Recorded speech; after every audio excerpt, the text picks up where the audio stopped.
মহেশতলায় বাটা rail ব্রিজের নিচেই জঙ্গল থেকে অচৈতন্য অবস্থায় এক ব্যক্তির দেহ উদ্ধার। দক্ষিণ চব্বিশ পরগনার মহেশতলা বাটা রেল ব্রিজের নিচে জঙ্গলের মধ্যে এক ব্যক্তিকে অচৈতন্য অবস্থায় পড়ে থাকতে দেখে স্থানীয়রা এরপরেই ভিড় জমায়। সাধারণ মানুষ খবর পেয়ে ঘটনাস্থলে মহেশতলা থানার পুলিশ পৌঁছে জঙ্গল থেকে ওই ব্যক্তির দেহ উদ্ধার করে বজবজ ইএসআই হাসপাতালে নিয়ে যাওয়া হলে মৃত বলে ঘোষণা করে চিকিৎসকরা। পুলিশ একটি অস্বাভাবিক মৃত্যুর মামলা রুজু করে দেহ ময়নাতদন্তের জন্য পাঠিয়েছে।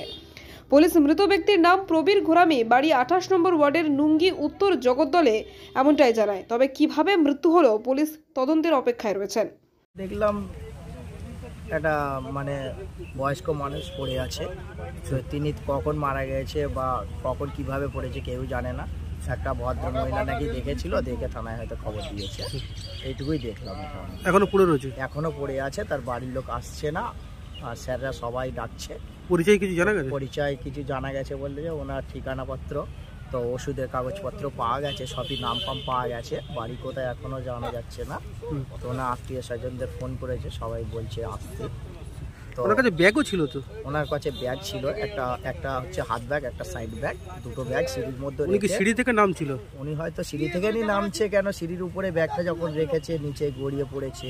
টয়লেট করতে গিয়েছিল, চেন খোলা রয়েছে ওনার, নিশ্চয়ই টয়লেট করতে গিয়েই হয়তো স্ট্রোকটা হয়ে গিয়েছে। এই জায়গাটার নাম?